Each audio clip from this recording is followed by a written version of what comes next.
السلام عليكم ورحمة الله وبركاته. أعوذ بالله من الشيطان الرجيم. بسم الله الرحمن الرحيم. الحمد لله نحمده ونستعينه ونؤمن به ونستغفره ونستهديه ونتوب إليه ونعوذ بالله من شرور أنفسنا ومن سيئات أعمالنا.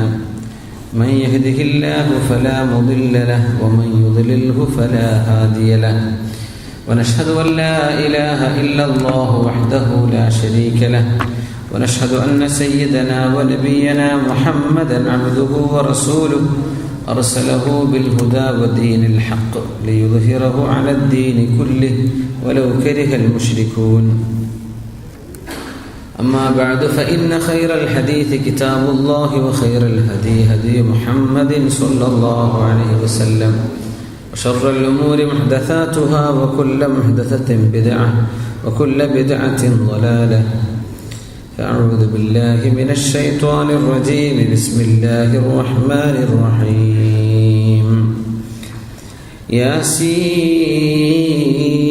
ياسين والقرآن الحكيم إنك لمن المرسلين على صراط مستقيم تنزيل العزيز الرحيم لتنذر قوما ما أنذر آباؤهم فهم غافلون لقد حق القول على أكثرهم فهم لا يؤمنون.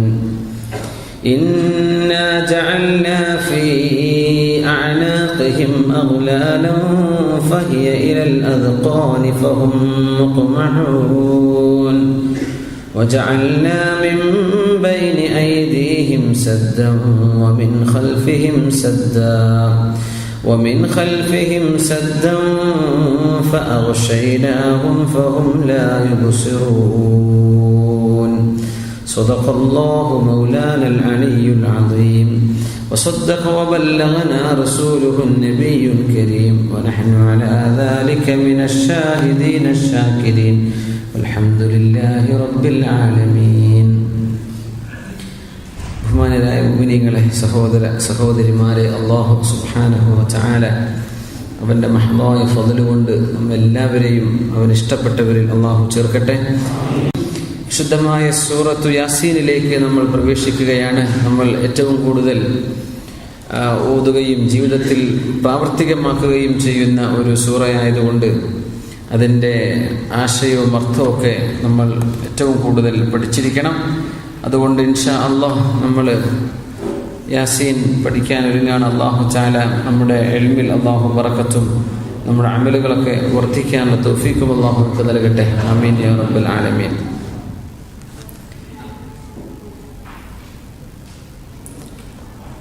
സൂറത്തു യാസീൻ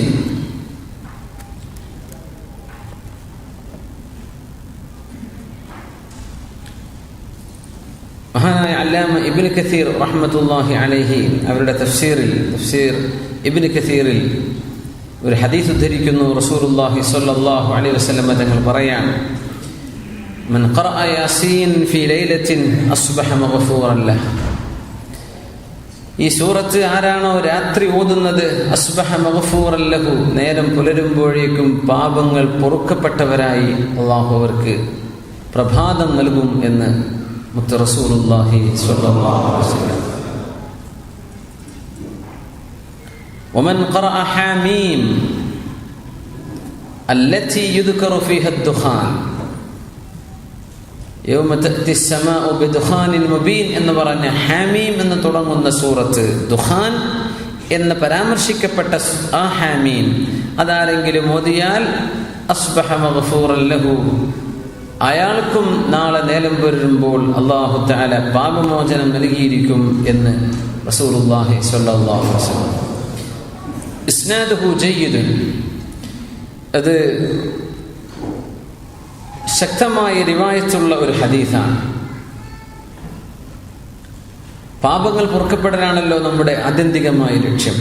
ഈ ലോകത്ത് ജീവിച്ചുകൊണ്ടിരിക്കുന്ന ഓരോ സെക്കൻഡിലും ഒരു സെക്കൻഡ് കഴിഞ്ഞാൽ, അല്ലെങ്കിൽ ഒരു മണിക്കൂർ കഴിഞ്ഞാൽ, ഒരു ദിവസത്തിൻ്റെ പകലങ്ങ് കഴിഞ്ഞാൽ, ഒരു രാവ് കഴിഞ്ഞാൽ നമ്മൾ ചിന്തിക്കുന്ന പടച്ചവനെ ചെയ്തു പോയ പാപങ്ങളൊക്കെ പുറത്തു തരണേ എന്നാണ്. അപ്പോൾ പാപങ്ങൾ പൊറുക്കപ്പെടാനുള്ള നിമിത്തമാണ് സൂറത്തു യാസീൻ രാത്രി ഓതുന്നത്, സൂറത്തു ദുഹാൻ രാത്രി ഓതുന്നത്. നേരം പുലരുമ്പോഴേക്കും പാപങ്ങൾ പൊറുക്കപ്പെടും. നമ്മൾ ഓതുന്ന ആളുകളുണ്ടെങ്കിൽ അവരെന്ത് ചെയ്യുക, ഈ ഹദീസുകൾ മനസ്സിലാക്കി വെക്കുക. ഇങ്ങനെയാണ് അതിൻ്റെ പുണ്യം. നമ്മൾ സ്ഥിരമായിട്ട് വിറുദിൻ്റെ ഭാഗമായി ഒരുപാട് സൂറത്തുകൾ ഓതുന്ന ആളുകളുണ്ടായിരിക്കും. യാസീനും തബാറക്കയും സൂറത്തുൽ വാഖിഅയും ദുഹാനും ഒക്കെ എന്നും ഓതുന്ന ആളുകളുണ്ടായി. അവർക്ക് നിലനിർത്തിപ്പോലെ ആ ഓതുന്ന ഇബാദത്തിന് ഇന്നൊക്കെ പുണ്യങ്ങളുണ്ടല്ലേ, ആ പറഞ്ഞ ഹദീസുകൾ കൂടെ നമ്മൾ എന്ത് ചെയ്യുക, മനസ്സിലേക്ക് കൊണ്ടുവരിക. ഇതാണ് അതിൻ്റെ പുണ്യം. അസ്ബഹ മഗ്ഫൂറൻ ലഹു, നേരം പുലരുമ്പോൾ അവർക്ക് അല്ലാഹു സുബ്ഹാനഹു വ തആല മഗ്ഫിറത്ത് കൊടുത്തിട്ടുണ്ടാവും. ആ ഭാഗ്യമൊക്കെ അല്ലാഹു നമുക്ക് നൽകട്ടെ. ജീവിതത്തിൽ പകർത്തി നിലനിർത്തിക്കൊണ്ടുവരാൻ അല്ലാഹു നമ്മെ സഹായിക്കുമാറാകട്ടെ. പാപങ്ങൾ പൊറുക്കപ്പെടാനുള്ള വലിയൊരു നിമിത്തമാണ് ഈ യാസീൻ. രാത്രി ഓതിയാൽ ഇങ്ങനെയാണ്. ഇനി ഹബീബായ സല്ലല്ലാഹു അലൈഹി വസല്ലം തങ്ങൾ പറഞ്ഞൊരു ഹദീസ് മഹാനായ സ്വഹാബി ജുൻദുബ് ഇബ്നു അബ്ദില്ലാഹി റളിയല്ലാഹു അൻഹു ഉദ്ധരിക്കുന്നുണ്ട്. മൻ ഖറഅ യാസീൻ ഫീ ലൈലത്തിൻ ഇബ്തിഗാഅ വജ്ഹില്ലാഹി ഗുഫിറ ലഹ്. അല്ലാഹുവിന്റെ വജ്ഹിന് വേണ്ടി യാസീൻ ഓതിയാൽ നേരം പുലരണം എന്ന് കാത്തിരിക്കേണ്ടി വരില്ല, അതിന്റെ മുമ്പേ അല്ലാഹു പാപമോചനം നൽകുമെന്നാണ്. ഇമാമുന അഹ്മദ് റളിയല്ലാഹു അൻഹു ഹദീസിന്റെ മഹാഗ്രന്ഥം ഉണ്ടാക്കിയിട്ടുണ്ട്, കമ്പൈൽ ചെയ്തിട്ടുണ്ട്. മുസ്നദ് ഇമാം അഹ്മദ് റളിയല്ലാഹു അൻഹു അവരുടെ മുസ്നദ്. ആ മുസ്നദിൽ ഉദ്ധരിക്കുന്ന വളരെ അത്ഭുതകരമായ ഹദീസാണ് അൽ ബഖറത്തു സിനാമുൽ ഖുർആനി വദിർവതുഹു. സൂറത്തുൽ ബഖറ എന്ന് പറയുന്നത് സിനാമുൽ ഖുർആനി വദിർവതുഹു. സിനാം എന്നാൽ ഒട്ടകത്തിന്റെ ഹമ്പിനാണ്, പൂഞ്ഞയ്ക്കാണ് സിനാം എന്ന് പറയാൻ. ഒരു ഒട്ടകത്തിന്റെ വില മതിക്കുന്നത്, ആ ഒട്ടകത്തിന്റെ സൗന്ദര്യം കണക്കാക്കപ്പെടുന്നത് ഒട്ടകത്തിന്റെ പൂഞ്ഞയുടെ അതിന്റെ ഹമ്പ് എന്നാണല്ലോ പറയാം. അതിന് ഹമ്പായതുകൊണ്ട് റോട്ടിലെ സാധനത്തെ നമ്മൾ ഹമ്പ് എന്ന് വിളിക്കാൻ തുടങ്ങിയത്. ഒറിജിനൽ ഒട്ടകത്തിൻ്റെതാണ്. ആ ഹമ്പ് അതിൻ്റെ ഔന്നിത്യമനുസരിച്ചാണ് ഒട്ടകത്തിന്റെ ഭംഗിയും അതിന്റെ നിലവാരമൊക്കെ. വിശുദ്ധ ഖുർആനിന്റെ ഭംഗി, അതിന്റെ ചമൽക്കാരം സൂറത്തുൽ ബഖറയാണ്. സല്ലല്ലാഹു അലൈഹി വസല്ലം തങ്ങൾ പറയാം, നസല മഅ കുല്ലി ആയത്തിൻ മിൻഹാ 80 മലക്കൻ. സൂറത്തുൽ ബഖറയുടെ ഓരോ ആയത്ത് ഇറങ്ങാനും 80ഓളം മലക്കുകൾ അതിനെ അകമ്പടി സേവിച്ചിട്ടുണ്ടെന്നും അഷ്റഫുൽ ഖൽഖ് സല്ലല്ലാഹു അലൈഹി വസല്ലം. വസ്തുഖ്രിജത് അല്ലാഹു ലാ ഇലാഹ ഇല്ലാ ഹുവൽ ഹയ്യുൽ ഖയ്യൂം. ആയത്തുൽ കുർസിയെ അല്ലാഹു തആല പുറപ്പെടുവിക്കുകയാണ് ഉണ്ടായത്. മിൻ തഹ്തിൽ അർശ്, അർശിന്റെ താഴെ നിന്ന് അല്ലാഹു എടുത്തതാണ് ആയത്തുൽ കുർസി. ഫൗസിലത് ബിഹാ, അങ്ങനെ അത് സൂറത്തുൽ ബഖറയോട് ചേർത്ത് വെച്ചതാണ്. ഇതൊക്കെ പറഞ്ഞിട്ട് നബി തങ്ങൾ പറയുന്നു സല്ലല്ലാഹു അലൈഹി വസല്ലം, വയാസീൻ ഖൽബുൽ ഖുർആൻ. യാസീൻ ഖുർആനിന്റെ, അല്ലാഹുവിന്റെ കലാമിന്റെ ഹൃദയമാണ്, ഖൽബാണ്. യാസീൻ ഖുർആനിന്റെ ഖൽബാണ്. ഖൽബിലാണ് ഈമാനുള്ളത് എന്ന് റസൂലുള്ളാഹി സ്വല്ലല്ലാഹു അലൈഹി വസല്ലം. തഖ്വ ഹാഹുന വഅശാറ ഇലാ സദ്രി. ഖൽബിലാണ്, ഹൃദയത്തിലാണ് തഖ്വയുണ്ടാവുക. ഖൽബിലാണ് ഈമാൻ കിടക്കുന്നത്. ഖൽബിലാണ് നമ്മുടെ അഖീദ കിടക്കുന്നത്. അർക്കാനുൽ ഈമാൻ മുഴുവൻ കിടക്കുന്നത് ഖൽബിലാണ്. ആ ഹൃദയത്തിന് സമാനമായ ഖുർആനിന്റെ ഭാഗമാണ് സൂറത്തു യാസീൻ. എന്നിട്ട് പറഞ്ഞു, ലാ യഖറഉഹാ റജുലുൻ യുരീദുല്ലാഹ വദ്ദാറൽ ആഖിറത ഇല്ലാ ഗുഫിറ ലഹു. അല്ലാഹുവിന്റെ പ്രതിഫലവും നാളെ പരലോകത്ത് രക്ഷപ്പെടണമെന്നും ആഗ്രഹിച്ചുകൊണ്ട് ആര് സൂറത്തു യാസീൻ ഓതിയാലും അവർക്ക് പാപങ്ങൾ പൊറുക്കപ്പെടാതിരിക്കുകയില്ല. അല്ലാഹു പുറത്തു കൊടുക്കുക തന്നെ ചെയ്യും. വഖറഊഹാ അലാ മൗതാകും, നിങ്ങളിൽ മരിച്ചവരുടെ പേരിൽ നിങ്ങൾ യാസീൻ ഓതുക. വഖറഊഹാ, നിങ്ങൾ അതിനെ ഓതണം. അലാ മൗതാകും, മരിച്ചവരുടെ പേരിൽ നിങ്ങൾ യാസീൻ ഓതണം. ഒക്കെ ശിർക്കാണ്, കുഫറാണ്, പാടില്ല, ഹറാമാണെന്നൊക്കെ പറയുന്ന ആളുകൾ മഹാനായ ഇബ്നു കസീർ റളിയല്ലാഹു തആല അൻഹു അവരുടെ തഫ്സീറിൽ സൂറത്തു യാസീനെ വ്യാഖ്യാനിച്ചുകൊണ്ട് ഉദ്ധരിച്ചിട്ടുള്ള ഹദീസാണ്. അതൊന്നും കൊള്ളരുതാത്ത ഹദീസുകളാണെങ്കിൽ ഈ മഹാന്മാർ ഉദ്ധരിക്കൂല. അതുമാത്രമല്ല, അല്ലാമ നസായി റഹിമഹുല്ലാഹ് ഈ ഹദീസ് ഉദ്ധരിച്ചിട്ടുണ്ട്. മുഹമ്മദ് ഇബ്നു അബ്ദുൽ അഅല അൻ മുഅ്തമർ ഇബ്നു സുലൈമാൻ, ആ റിവായത്തിലൂടെ മഹാനായ നസായി ഇമാമും ഈ ഹദീസ് ഉദ്ധരിച്ചിട്ടുണ്ട്. വഖറഊഹ അലാ മൗതാകും. നമ്മളൊക്കെ അങ്ങനെയാണ് ആഗ്രഹിക്കുന്ന. പടച്ചോനെ, നമ്മളൊക്കെ പറയില്ലേ, നമ്മുടെ മക്കളൊക്കെ നന്നായിട്ട് മരിച്ചുപോയ വാപ്പാക്ക് ഒരു യാസീൻ ഓതുന്ന കുട്ടിയാവണം അല്ലേ? ഇതാ പറഞ്ഞെടുക്കുമ്പോൾ യാസീൻ ഓതേ, അതൊക്കെ കുഫ്റല്ലേ, ശിർക്കല്ലേ എന്ന് പറയും. സുബ്ഹാനല്ലാഹ്. യഖറഊഹ അലാ മൗതാകും. മരിച്ചുപോയവർക്ക് അത് ഓതി കൊടുക്കണം. എന്തേ? അതിന്റെ പുണ്യം ഓതുന്ന ആർക്കും കിട്ടാനും ആർക്ക് വേണ്ടി ഓതിയോ അവർക്കും കിട്ടാനും നിങ്ങൾ ഓതിയേക്കണം. അപ്പോ ഇതൊക്കെ വലിയ വലിയ മഹാന്മാര് പറഞ്ഞിരുന്നത് നമ്മൾ ഉദ്ധരിക്കുക മാത്രമാണ്. യഖറഊഹ അലാ മൗതാകും.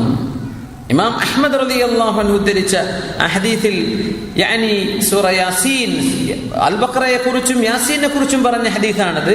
പക്ഷെ നിങ്ങൾ അത് ഓതണം എന്ന് പറഞ്ഞതിന്റെ അർത്ഥം യാസീൻ, മഹാനായ മഅഖബ് ഇബ്നു അസാർ റളിയല്ലാഹു അൻഹു അതിനെ തഫ്സീർ ചെയ്തുകൊണ്ട് പറഞ്ഞു, യാസീൻ ഓതണം എന്നാണ് തങ്ങൾ പറയുന്നത്. അതുകൊണ്ട് അല്ലാഹു സുബ്ഹാനഹു വ തആല ആ യാസീനൊക്കെ നമ്മൾ മരിച്ചയുടെ പേരിൽ ഓതുന്നുണ്ട്. അതിൻ്റെയൊക്കെ ബറക്കത്ത് കൊണ്ട് അവർക്ക് അല്ലാഹു പാപമോചനം നൽകി ഖബറിന്റെ ശിക്ഷയിൽ നിന്ന്, അദാബിൽ നിന്ന് അല്ലാഹു മോചനം നൽകുമാറാകട്ടെ. മരിച്ചുകൊണ്ടിരിക്കുന്ന ആളുകളുടെ അടുത്ത് ഓതണം എന്നും ഹദീസ് വന്നിട്ടുണ്ട്. മരണം ആസന്നമായ ആളുകൾ ഈ ഹദീസ് വഴിയെ വരും. ചില മഹാന്മാർ ഈ ഹദീസിന് അങ്ങനെ അർത്ഥം കൊടുത്തവരുണ്ട്. കുഴപ്പമില്ല. قال بعض العلماء من خصائص هذه السورة, ഈ സൂറയുടെ പ്രത്യേകതകളിൽപ്പെട്ടതാണ് അന്നഹ ലാ തുഖറഉ ഇൻദ അംരിൻ അസീരിൻ ഇല്ലാ യസ്റഹുല്ലാഹ്. ഏതൊരു പ്രയാസം വന്നാലും ആ പ്രയാസം നീക്കി അള്ളാഹു ആശ്വാസം തരുമെന്ന് ഈ സൂറയുടെ പ്രത്യേകതകളാണെന്ന് ഉലമാ പറഞ്ഞിട്ടുണ്ട്. അപ്പൊ നമ്മളൊരു പ്രയാസം വന്നു, ഇപ്പോൾ ഗൾഫിലൊക്കെ ജീവിക്കുമ്പോൾ കാര്യമായ പ്രയാസം ജോലി സംബന്ധമായ ബുദ്ധിമുട്ടാണ് അല്ലേ? കൂടെയുള്ള മാനേജർ ജോലി പോകാൻ വേണ്ടി അങ്ങനെ എന്തോ അവർക്കല്ലേ, അയാളെ കൊണ്ടാണ് ഇപ്പോൾ ഞാൻ കുടുങ്ങിയത്, മുമ്പ് 2 ജോലിക്ക് പോകാൻ വയ്യ. അതല്ലല്ല, ഓരോരുത്തരും അള്ളാഹു നൽകുന്ന റിസ്ക്കാണ്. നമുക്കൊരു പ്രയാസമുണ്ട്, റബ്ബേ ആ പ്രയാസം നീ എങ്ങനെയെങ്കിലും നീക്കിത്തരണം. സാമ്പത്തികമായൊരു ബുദ്ധിമുട്ട് വന്നു, മാനസികമായൊരു പ്രയാസം വന്നു, വേഗം യാസീൻ ഓതുക. അള്ളാഹുവിനോട് മുൻനിർത്തിയിട്ട് അള്ളാഹുവിനോട് ചോദിക്കുക, പടച്ചതമ്പുരാനെ നീ ഞങ്ങൾക്ക് പ്രയാസങ്ങൾ നീക്കിത്തരയണമേ. അതാണ് നമ്മുടെ നാട്ടിൽ നിലനിന്നു പോരുന്നത് അല്ലെ? ഏത് വിഷയത്തിലും യാസീൻ ദ്വാരക്കാന്ന് പറയില്ലേ? നമ്മൾ പറയും പടച്ചോൻ അൽ ഫാത്തിഹ, ഇതിപ്പോ ഉസ്താദ് ഖുൽ ഹുവല്ലാഹു ആണോ തുടങ്ങണത്, യാസീനാണോ? പടച്ച റബ്ബേ, യാസീനൊക്കെ തുടങ്ങിയാൽ കുടുങ്ങി പോകുമല്ലോ. അങ്ങനെ ചിന്തിക്കരുത്. നമ്മുടെ പ്രയാസങ്ങളൊക്കെ നീങ്ങിപ്പോവാനാണ്. മേലേ തല പോയി യാസീൻ ഓതാൻ മാക്സിമം 10 മിനിറ്റ് മതി അല്ലേ? അത്രേ വേണ്ടൂ, 10 മിനിറ്റ്. നമ്മൾ മാനസികമായിട്ട് പ്രിപ്പയർ ആവണം. ഇങ്ങനത്തെ ഒരു മഹത്തായ സൂറയാണ് നമ്മൾ ഓതുന്നത്. ഒരുപാട് സ്ഥലങ്ങൾ നമ്മൾ ഓതുന്നുണ്ട്. അതങ്ങനെ നമ്മുടെ ആലിമീൻ ഇങ്ങനെ ചെയ്യുന്നുള്ളൂ അല്ലേ? അഹ്ലുസുന്ന വൽ ജമാഅത്തിന്റെ ഉലമാ ഈ സംഭവങ്ങളൊക്കെ കൊണ്ടു നടക്കുന്നുള്ളൂ. അതാണ് ഏറ്റവും വലിയ അത്ഭുതം. ഈ ഹദീസൊക്കെ എല്ലാവർക്കും ബാധകമാണ്. ആരാ യാസീൻ ഓതുന്നത്? യാസീൻ ഓതി ദുആ ചെയ്യണം. لا تقرأ عند أمر عسير إلا يسره الله تعالى. അത് യാസീൻ ഏതൊരു പ്രയാസമുള്ള സമയത്ത് ഓതിയിട്ടുണ്ടോ ആ പ്രയാസം അല്ലാഹു നീക്കി തരുക തന്നെ ചെയ്യും.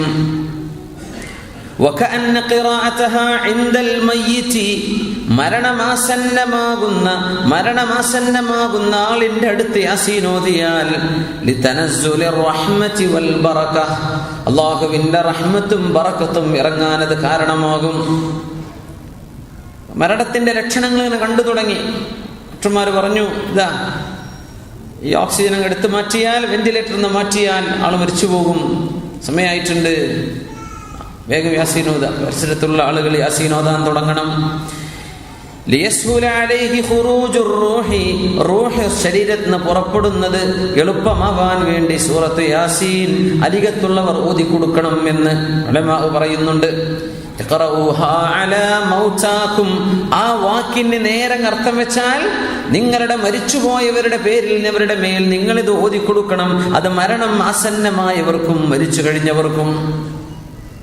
റസൂലുള്ളാഹി സ്വല്ലല്ലാഹു അലൈഹി വസല്ലം തങ്ങൾ സ്വഹാബത്തിനോട് പറയുമായിരുന്നു, ലവദിത്തു അന്നഹ ഫീ ഖൽബി കുല്ലി ഇൻസാനിൻ മിൻ ഉമ്മതി. മഹാനായ ഇമാം ബസ്സാർ റഹിമഹുല്ലാഹ് അവരുടെ ഹദീസ് ഗ്രന്ഥത്തിൽ രേഖപ്പെടുത്തിയത്, ലവദിത്തു ഞാൻ കൊതിച്ചു പോകുന്നു, അന്നഹ ഈ സൂറ യാസീൻ ഫീ ഖൽബി കുല്ലി ഇൻസാനിൻ മിൻ ഉമ്മത്തി, എൻ്റെ ഉമ്മത്തികളിലെ എല്ലാ ഓരോരുത്തരുടെയും ഹൃദയത്തിന്റെ ഉള്ളിൽ യാസീൻ ഒന്ന് ഉണ്ടായിരുന്നെങ്കിൽ എന്ന് ഞാൻ കൊതിച്ചു പോകുന്നു. നമ്മൾ യാസീൻ മനഃപ്പാഠമാക്കണമെന്ന് തങ്ങൾ പറയണത്, ആ പറഞ്ഞ രീതി നോക്കി, ലവദിത്തു എൻ്റെ ആഗ്രഹം അതാണ് കേട്ടോ, എല്ലാവരുടെ ഹൃദയത്തിലും യാസീൻ ഉണ്ടാവണമെന്ന്. അപ്പൊ നമ്മൾ കുട്ടികളോട് യാസീൻ നീ പഠിച്ചേ പറ്റൂ, ഇല്ലെങ്കിൽ നാളെ 10 അടിയാണ്, അങ്ങനെയല്ല പറയേണ്ടത്. ലവദിത്തു മോനാ യാസീനൊക്കെ ഒന്ന് പഠിച്ചെടുത്താൽ അപ്പാക്ക് നല്ല സന്തോഷാവും കേട്ടോ, മോനത് പഠിക്കണം എന്നാണ് വാപ്പയുടെ ആഗ്രഹം. ലവദിച്ചു സ്നേഹത്തോടുകൂടെ പറയാ, എനിക്ക് കൊതി തോന്നുന്നുണ്ട് ഈ യാസീൻ ഓരോരുത്തരുടെയും ഹൃദയത്തിൽ ഉണ്ടായിരുന്നെങ്കിൽ എന്ന് ഞാൻ കൊതിക്കുകയാണെന്ന് റസൂലുള്ളാഹി സ്വല്ലല്ലാഹു അലൈഹി വസല്ലം തങ്ങൾ പറഞ്ഞത് കേട്ട സ്വഹാബി മഹാനായ അബ്ദുല്ലാഹ് ഇബ്നു അബ്ബാസ് റളിയല്ലാഹു തആല, ലവദിച്ചു മനഃപ്പാഠമാക്കണം, കൂലിയുള്ള സൂറത്താണ്, ഒരുപാട് മഹത്വമുള്ള സൂറയാണ്, നിങ്ങൾ എന്തായാലും മനഃപ്പാഠമാക്കിയേ പറ്റൂ എന്ന് തങ്ങൾക്ക് പറയാം. പക്ഷേ തങ്ങൾ പറഞ്ഞത് എങ്ങനെ? ലവദിത്തു, എനിക്ക് ആഗ്രഹമുണ്ട് എല്ലാവരും അത് പഠിക്കണമെന്ന്. ഇൻഷാ അല്ലാഹ് നമ്മളൊക്കെ മറന്നുപോയ ആളുകളൊക്കെ ഒന്ന് പൊടി തട്ടിയെടുക്കുക, അത് ദിവസവും ഓതിക്കഴിഞ്ഞാൽ അത് ഇൻഷാ അല്ലാഹ് അതിൻ്റെ പുണ്യം ജീവിതത്തിൽ മുജറബ അനുഭവിച്ചറിയാനുള്ളതാണ്. അത് അല്ലാഹു സുബ്ഹാനഹു വ തആല അതിൻ്റെ പുണ്യം നമുക്ക് നൽകുമാറാകട്ടെ. ഇവിടെ ഏറ്റവും വലിയ നമ്മൾ മനസ്സിലാക്കേണ്ട ഒരു കാര്യം, ഒന്ന്, യാസീൻ ഓതുന്ന സമയത്ത് ധൃതി പിടിച്ച് ഓതരുത്. ഖുർആൻ ഒരിക്കലും ഒരിടത്തും ധൃതി പിടിച്ച് ഓതരുത്, എവിടെയായിരുന്നാലും.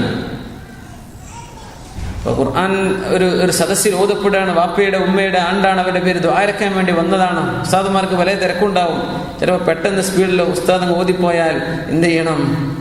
കൂടെയുള്ള ആളുകൾ മെല്ലെ ഒന്ന് ഉസ്താദിന് സൂചന കൊടുക്കുക, മെല്ലെ ഊതല്ല ഉസ്താദെ, നമ്മൾ സേവ് ചെയ്യുന്നത് ആകെ 2 മിനിറ്റ് ആയിരിക്കും, ഈ പടപടാന്ന് ഊതിയിട്ട് 2 മിനിറ്റിന്റെ വ്യത്യാസം ഉണ്ടാവുള്ളൂ. അപ്പൊ നമ്മളൊന്ന് സാവധാനത്തിൽ ഊത. ഖൽബുൽ ഖുർആനാണ്, ഖുർആനിന്റെ ഹൃദയമാണ്. സ്പീഡിൽ ഓതിയ യാസീൻ കിട്ടും, സ്ലോ ഓതിയ യാസീൻ പഴക്കും, അങ്ങനത്തെ ആൾക്കാരുണ്ടാവും അല്ലേ? സ്പീഡിൽ ഓതുകയാണെങ്കിൽ കറക്റ്റ് കിട്ടും, മെല്ലെ ഓതി ആകെ എല്ലാ മുബീനും പഴച്ചു പോകും. അപ്പൊ ഓതുന്നതേ സ്പീഡിലാണ്, അങ്ങനെ ഓതരുത്. മെല്ലെ ഉറച്ചിലിൽ ഖുർആന തർതീല, ഇന്നാ സനുൽഖി അലൈക ഖൗലൻ സഖീല. നബിയെ, ഭാരമായ ഒരുപാട് കാര്യങ്ങൾ നിങ്ങളുടെ ഹൃദയത്തിലേക്ക് ഞാൻ ഇറക്കിത്തരാൻ പോകുന്നുണ്ട്, ഒരുപാട് ഭാരം അങ്ങേക്ക് ഇറക്കാൻ പോകുന്നുണ്ട് നബിയെ. അതിന് മുന്നോടിയായി വറത്തിലിൽ ഖുർആന തർതീല, ഈ ഖുർആനിനെ മനോഹരമായിട്ട് ഓതണം നബിയെ. എന്തേ? വരാനുള്ള ഭാരം നിങ്ങൾക്ക് ലഘൂകരിക്കപ്പെടും. വലിയ ഭാരം വരാൻ പോകുന്നുണ്ട്, ആ ഭാരം താങ്ങണമെങ്കിൽ ഖുർആൻ നേരെ ഓതിക്കോളി നബിയെ, മനോഹരമായിട്ട് ഓതണം. നബി തങ്ങളോടാ ഖിതാബ്, തങ്ങൾ ജീവിച്ചിരിക്കുമ്പോൾ. ഇനി നമ്മളോടാ ഖിതാബ്, നമ്മളോട് പറയാം, ജീവിതത്തിലെ ഭാരങ്ങളൊക്കെ ഒന്ന് കുറയണമെങ്കിൽ ഖുർആൻ തർത്തീലാക്കി ഓതണം. നാട്ടിലെ ഉസ്താദ്മാരോടാണ് ഇത് കാര്യമായിട്ട് പറയേണ്ടത്. യാസീന് വല്ലാത്ത സ്പീഡ്, ബാക്കിയുള്ളതൊക്കെ വളരെ സ്ലോയില്. ഇതൊന്ന് കഴിഞ്ഞു കിട്ടാൻ കുടുങ്ങണ പോലെ അങ്ങനെ ആയിപ്പോവരുത്. യാസീൻ മെല്ലെ ഓതാവും, സാവധാനമേ ഓതാവും, അതിൻ്റെ വഖഫുകളൊക്കെ ശ്രദ്ധിച്ചിട്ട് ഓതണം. പിന്നൊരു വിഷയം, ഒരു സൂറത്തിന്റെ മഹത്വം നമ്മൾ മനസ്സിലാക്കുമ്പോൾ, ഇപ്പൊ സാധാരണ ഖുർആനിൽ അഹ്ദുനാ ബിൽ ഖുർആൻ, നമ്മുടെ ഖുർആനുമായി നമ്മുടെ ബന്ധം ഏതാനും എണ്ണപ്പെട്ട സൂറകളിൽ ഒതുങ്ങിപ്പോവരുത്. ഖുർആൻ ഓതുന്നുണ്ട്, ഞാൻ യാസീൻ ഓതുന്നു, അൽ ബഖറ, ഞാൻ യാസീൻ ഓതുന്നുണ്ട്, തബാറക് ഓതുന്നുണ്ട്, അൽ വാഖിഅ, സൂറത്തുൽ ദുഖാൻ, സൂറത്തുൽ ദഹ്ർ ഇതൊക്കെ ഓതുന്നുണ്ട്. പിന്നെ ബാക്കിയുള്ളതോ ഒന്ന് റമളാനിലൊക്കെ ഓതാറുണ്ട്. ഇപ്പൊ സാധാരണ അങ്ങനെയല്ല. ഖുർആനിൽ നിന്ന് നമ്മളുമായുള്ള ബന്ധം ഈ എണ്ണപ്പെട്ട സൂറത്തുകളിൽ ഒതുങ്ങരുത്. അത് വിർദുകളുള്ള ആളുകൾക്ക് വരുന്ന ഒരു പ്രശ്നമാണ്. സ്ഥിരമായിട്ട് ഖുർആൻ ഓതുന്ന ആളുകൾ, പ്രത്യേകമായി സൂറത്തുകളൊക്കെ ഓതുന്ന ആളുകൾ, അതിനപ്പുറത്തേക്ക് ഒന്നും ഓതാൻ അവർക്ക് സമയം കിട്ടില്ല. എന്നാൽ ഒരൽപ്പം ഒരു സൂറത്ത് സോഫാത്ത് അങ്ങ് ഓതുക, സൂറത്ത് ഖാഫ്, എല്ലാം പുണ്യമുള്ളതാണ്. ചിലതിന്റെ ശ്രേഷ്ഠതകൾ അല്ലാഹു തആല പറഞ്ഞിരുമ്പോൾ അതിലേക്ക് ഒതുങ്ങരുത്. എന്ത് ചെയ്യുക? അപ്പുറപ്പുറം ഖുർആൻ ഓതുക. അതുകൊണ്ടാണ് ഖുർആന്റെ ഏറ്റവും വലിയ അത്ഭുതം, ഖത്മുൽ ഖുർആൻ ചെയ്താൽ, ഖുർആൻ മുഴുവൻ ഓതി പൂർത്തിയായി കഴിഞ്ഞാൽ പിന്നെ എന്ത് ചെയ്യണം? സൂറത്തുൽ ഫാത്തിഹ തുടങ്ങി വെക്കണം എന്നാ. മിനൽ ജിന്നത്തി വന്നാസ് എന്ന് പറഞ്ഞ് പൂട്ടിപ്പോവരുത്. പിന്നെന്ത് ചെയ്യണം? ഒരു ഫാത്തിഹെങ്കിലും അൽ ബഖറയിൽ ഒരു 10 ആയത്തെങ്കിലും മിനിമം ഓതി വെക്കുക. ഞാൻ നിർത്തിയിട്ടില്ല കേട്ടോ, ഞാൻ ബാക്കിയും കൂടെ ഓതാൻ ഇനി വരും, ഞാൻ തുടങ്ങി വെക്കുകയാണ്. അതൊരു തഫാഉലാണെന്ന് പറയും. എന്ന പോലെ അള്ളാഹുവിന്റെ കലാമുമായുള്ള ബന്ധം നമ്മൾ ചില സൂറത്തുകളിൽ ഒതുക്കരുത്. ചില നിസ്കാരത്തിന് എപ്പോഴും ഖുൽ ഹുവല്ലാഹു അഹദ് ഇദാ ജാഅ നസ്റുല്ലാഹ്, ഇതിനപ്പുറത്തേക്ക് ഒന്നും ഓതൂല. അങ്ങനെ ആയിപ്പോവരുത്. പല ഫ്ലേവറുമുണ്ട് ഖുർആനിൽ, പല ടേസ്റ്റും കിട്ടുന്ന പോലെ. ഓരോ സൂറത്തിനും ഓരോ മധുരമാണ്. ചില ആയത്തുകളുടെ രീതിയും അതിന്റെ വലുപ്പവും ലെങ്ത്തും കുറഞ്ഞതും കൂടുന്നതും ഒക്കെ വളരെ മനോഹരമായ മധുരിമ നൽകുന്നതാണ്. ഇതൊക്കെ ആസ്വദിക്കണമെങ്കിൽ എന്ത് ചെയ്യണം? 1-2 സൂറത്ത് മാത്രം പഠിച്ച് നിർത്തരുത്, ഒരുപാട് പഠിച്ചുകൊണ്ടിരിക്കുക. അതൊക്കെ നിസ്കാരത്തിലേക്ക് കൊണ്ടുവരിക, ജീവിതത്തിൽ പകർത്ത് അല്ലാഹു തആല തൗഫീഖ് ചെയ്യുമാറാകട്ടെ. ഇമാമുന ഖുർത്തുബി റളിയല്ലാഹു തആല അൻഹു പറയാൻ,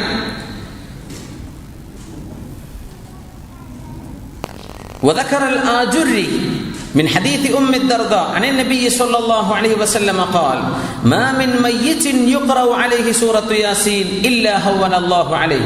علامة قرطبي തങ്ങൾ ജവാമിഉൽ കലിമിൽ ബഹുമാനപ്പെട്ടവർ അവരുടെ തഫ്സീറിൽ ഉദ്ധരിക്കുകയാണ്, മാ മിൻ മയ്യിത്തിൻ, ഏതൊരു മയ്യിത്തും യുഖറഉ അലൈഹി സൂറത്തു യാസീൻ, സൂറത്തു യാസീൻ ഓതപ്പെട്ടാൽ ഇല്ലാ ഹവ്വനല്ലാഹു അലൈഹി, അവർക്ക് അല്ലാഹു ആശ്വാസം നൽകാതിരിക്കുകയില്ല. ആശ്വാസം അല്ലാഹു നൽകും. അതുകൊണ്ട് ഉമ്മയുടെ പേരിൽ ഒരു യാസീൻ ഓതുക, വാപ്പയുടെ പേരിൽ ഒരു യാസീൻ ഓതുക, അല്ലേ? മരിച്ചുപോയ വല്യമ്മാന്റെ പേരിൽ, വല്യപ്പാന്റെ പേരിൽ, മരിച്ച ഭർത്താവിന്റെ പേരിൽ, മരിച്ച ഭാര്യയുടെ പേരിൽ ഒരു യാസീൻ ഓതുക. അവർക്ക് ആശ്വാസമാവട്ടെ, അതവർക്ക് ഉപകരിക്കും, അവർക്ക് ഉപകാരം കിട്ടും, അല്ലാഹു ആശ്വാസം കൊടുക്കുമെന്ന് അഷ്റഫുൽ ഖൽഖ് സ്വല്ലല്ലാഹു അലൈഹി വസല്ലം തങ്ങൾ പറഞ്ഞ ഹദീസുകൾ ഖുർആൻ മുഫസ്സിരീങ്ങളോട് ഉദ്ധരിച്ചിട്ടുണ്ട്. അൻ ആയിഷ റളിയല്ലാഹു തആല അൻഹ അന്ന റസൂലുള്ളാഹി സ്വല്ലല്ലാഹു അലൈഹി വസല്ലം ഖാൽ, ആയിഷ ബീവി പറയാൻ, ഇമാം തുർമിദി തങ്ങൾ നവാദിറുൽ ഉസൂൽ ഉദ്ധരിച്ചുള്ള ഹദീസാണിത്. ഇന്ന ഫിൽ ഖുർആനി ലസൂറതൻ തശ്ഫഉ ലിഖാരിഇഹാ, വിശുദ്ധ ഖുർആനിൽ ഒരു സൂറത്തുണ്ട്, തശ്ഫഉ ലിഖാരിഇഹാ, അത് ഓതുന്ന ആൾക്ക് ആ സൂറത്ത് ശഫാഅത്ത് ചെയ്യും. അല്ലാഹുവേ, എന്നെ കൊണ്ടു നടന്ന ആളാ റബ്ബേ, യാസീൻ രാവിലെ വൈകുന്നേരം ഓതാറുള്ള ആളായിരുന്നു പടച്ചോനെ, അല്ലാഹുവേ അയാളെ നീ നരകത്തിലേക്ക് എറിയല്ല, എന്റെ ശഫാഅത്ത് നീ അയാൾ സ്വീകരിക്കണമേ എന്ന് ഈ സൂറത്ത് പറയും. വയഗ്ഫറു ലിമുസ്തമിഇഹാ, കേൾക്കുന്ന ആൾക്കും ആ സൂറ കാരണം പൊറുക്കപ്പെടും. കേൾക്കുന്ന ആള് ഒരു സദസ്സിൽ പോയിരുന്നു, മയ്യിത്ത് വന്നതാന്ന് വിചാരിക്കുക, ഇസ്ലാമിക് സെന്ററിൽ. അത് കഴിഞ്ഞിട്ടൊരു യാസീൻ ഓതി ദ്വാരക്കാൻ, പടച്ചോനെ എനിക്ക് യാസീൻ അറിയില്ലല്ലോ, എന്നാലും ഇരുന്നൊന്ന് കേട്ടേക്ക്. കാണാതെ അറിയില്ല, മനപ്പാടില്ല, എന്നാലും മുസ്തമിഇഹ, ആ ഓതുന്നത് കേട്ടിരിക്കുക. ഓതാൻ കഴിയാത്ത ആളാണ്, പഠിച്ചിട്ടില്ല എന്ന് കേട്ടിരിക്കുക. ആ കേൾക്കുന്ന ആൾക്ക് പൊറുക്കപ്പെടുകയും ഓതുന്ന ആൾക്ക് ശഫാഅത്ത് ചെയ്യുകയും ചെയ്യുന്ന ഒരു സൂറ. ഇന്ന ഫിൽ ഖുർആനി ലസൂറതൻ, ഖുർആനിൽ അങ്ങനെ ഒരു സൂറയുണ്ട്, അലാ വഹിയ സൂറത്തു യാസീൻ, ആ സൂറക്ക് യാസീൻ എന്നാണ് പറയപ്പെടുന്നത്. തുദ്ആ ഫി തൗറാത്തി അൽ മുഇമ്മ, അല്ലാഹുവിന്റെ ഗ്രന്ഥമായ തൗറാത്തിൽ ഇതിന് സമാനമായ ഒരു പരാമർശം വന്നപ്പോൾ അല്ലാഹു ഈ യാസീനെ കുറിച്ച് പറഞ്ഞ ഭാഗം അൽ മുഇമ്മ എന്ന് പറഞ്ഞിട്ടുണ്ട്. ഖീല, നബി തങ്ങളോട് ചോദിച്ചു, യാ റസൂലല്ലാഹ് മൽ മുഇമ്മ, എന്താണ് മുഇമ്മ എന്ന് പറഞ്ഞാൽ? തഉമ്മ സാഹിബഹാ ബിഖൈരിദ് ദുനിയ, ഈ ലോകത്തെ സർവ്വ ഖൈറുകളും ഒരാൾക്ക് വ്യാപിച്ചു കൊടുക്കുന്ന, ഒരാൾക്ക് പരത്തി കൊടുക്കുന്ന, ഒരാളെ മുഴുവനും ഉൾക്കൊള്ളുന്ന, ആം എന്ന് പറയില്ലേ, പരസ്യമായത്, എല്ലാവരെയും ബാധിക്കുന്നത്, അങ്ങ് പൊതിയുന്നത്, ആ ഒരർത്ഥം ഈ യാസീന് അൽ മുഇമ്മ എന്ന് പറയപ്പെടാറുണ്ട്. യാസീനിൻ അദ്ദാഫിഅ, ബലാ മുസീബത്തിനെ തടുക്കുന്നത്, വൽ ഖാദിയ, നമ്മുടെ ഉദ്ദേശങ്ങളൊക്കെ നിറവേറ്റി തരുന്നത് എന്നർത്ഥത്തിൽ യാസീന് മുഇമ്മ എന്നും ദാഫിഅ എന്നും ഖാദിയ എന്നും പേരുണ്ടെന്ന് അഷ്റഫുൽ ഖൽഖ് സ്വല്ലല്ലാഹു അലൈഹി വസല്ലം. അപ്പൊ നമ്മൾ ഓതുന്ന സൂറത്താണ്, ഇങ്ങനെയൊക്കെ പുണ്യമുള്ള ഒരു സൂറത്താണെന്ന് മനസ്സിലാക്കുക. قال ابن عباس رضي الله تعالى عنه, അഥറാണ്, ഹദീസല്ല. ഇബ്നു അബ്ബാസ് റളിയല്ലാഹു അൻഹു റഈസുൽ മുഫസ്സിരീൻ, അഷ്റഫുൽ ഖൽഖ് തങ്ങളുടെ ഇബ്നു അമ്മാൻ, അവരുടെ ഇഷ്ടപ്പെട്ട സ്വഹാബിയാണ് മഹാനായ അബ്ദുല്ലാഹി ഇബ്നു അബ്ബാസ് റളിയല്ലാഹു അൻഹു. ഇവർ പറയാണ്, അവരിത് പറയുന്നത് നബി തങ്ങളിൽ നിന്ന് കേട്ടതുകൊണ്ടോ അറിഞ്ഞതുകൊണ്ടോ ആണ് ഈ പറയുന്നത്. അതുകൊണ്ടാണ് സ്വഹാബത്തിന്റെ ഖൗലുകൾ ഹുജ്ജത്താണെന്ന് പറയാൻ കാരണം. ഒരു സ്വഹാബിയും താൻ ഇഷ്ടം പറയില്ല, നബി തങ്ങളിൽ നിന്ന് കേട്ടതോ അറിഞ്ഞതോ അവർ പറയുക. അവർ പറഞ്ഞുതരാണ് എന്ത്? മൻ ഖറഅ യാസീൻ ഹീന യുസ്ബിഹു, നേരം വെളുത്തപ്പോൾ യാസീൻ ഓതി. ഒന്നുമില്ല, വണ്ടിയിൽ പോവാണ്. നമ്മൾ ഏറ്റവും ശ്രദ്ധിക്കേണ്ട കാര്യം, ഈ ക്യൂ നിൽക്കുക എന്ന് പറഞ്ഞ ഏർപ്പാട് മുസ്ലിമിനെ സംബന്ധിച്ചിടത്തോളം ഖൈറാണ്. നമ്മൾ എത്തിസാലത്തിൽ പോയി ഒരു ബില്ല് പേയ്മെന്റ് ചെന്നു, അല്ലെങ്കിൽ എന്തെങ്കിലും ഒരു ക്ലിയറൻസിന് നമ്മൾ എമിഗ്രേഷനിൽ ചെന്നു, ഒന്നുമില്ല, ഒരു ടോക്കൺ എടുത്തിട്ട് അരമണിക്കൂർ വെയിറ്റ് ചെയ്യേണ്ടി വരും, അല്ല ഒരു വിസ പ്രോസസ്സിങ്ങിന് പോയിരിക്കുകയാണ്. ഭയങ്കര ബോറൻ പരിപാടിയാണ് ഈ കാത്തിരിക്കുക എന്ന് പറഞ്ഞത്. അത് എയർപോർട്ട് കാത്തിരിക്കുകയാണെങ്കിലും റെയിൽവേ സ്റ്റേഷനിൽ കാക്കുകയാണെങ്കിലും എവിടെ കാത്തിരിപ്പ് വല്ലാത്ത മുഷിപ്പാണ് അല്ലേ.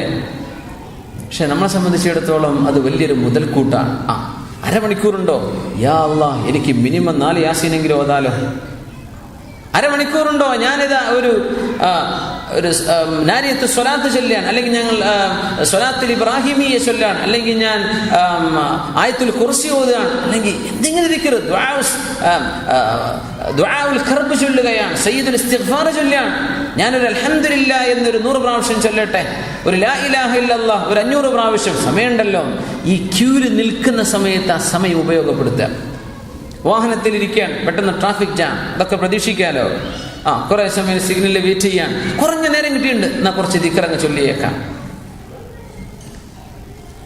പ്രത്യേകിച്ച് നമുക്ക് ഒരുപാട് സൗകര്യങ്ങളുള്ള സമയമാണ്. ഖുർആന്റെ ഒക്കെ CD-കളോ അല്ലെങ്കിൽ അതിൻ്റെ ഒക്കെ USB-കളൊക്കെ കിട്ടിയാൽ നമുക്ക് ഒരുപാട് സൂറത്തുകൾ ഇങ്ങനെ കേൾക്കാൻ പറ്റും. യാത്രയിൽ വാഹനമൊക്കെ ഉപയോഗിക്കുന്ന ആൾക്കാരാണെങ്കിൽ വാഹനത്തിൽ ഒരുപാട് നമുക്ക് സമയം ഉപയോഗിക്കാൻ പറ്റും. കേട്ടുകൊണ്ട് ആ സമയം മുതലെടുക്കാൻ പറ്റും. സൂറത്ത് യാസീൻ രാവിലെ ഓതുകയാണ്, ഡ്യൂട്ടിക്ക് പോവാൻ, നടന്നു പോകണം, അല്ലെങ്കിൽ വാഹനത്തിൽ ഓടിച്ചു പോകണം, മിനിമം ഒരു 10 മിനിറ്റ് സമയമുണ്ട്. ആ പോകുന്ന പോക്കിൽ രാവിലെ എല്ലാം കഴിഞ്ഞ് വീട്ടിൽ നിന്ന് ഇറങ്ങുകയാണ്, റൂമിൽ നിന്ന് ഇറങ്ങുകയാണ്, ഒരു യാസീൻ ഓത്, റൂമിലേക്ക് എത്തുമ്പോഴേക്കും യാസീനായി. അത് ഓതിക്കഴിഞ്ഞാൽ ഹീന യുസ്ബിഹു നേരം പുലരുമ്പോൾ യാസീൻ ഓതിയാൽ വഅതിയ യുസ്റ യൗമിഹി ആ ദിവസത്തിന്റെ ആശ്വാസം അയാൾക്ക് നൽകപ്പെടുമെന്ന് അല്ലാമ ഇബ്നു അബ്ബാസ് റളിയല്ലാഹു അൻഹു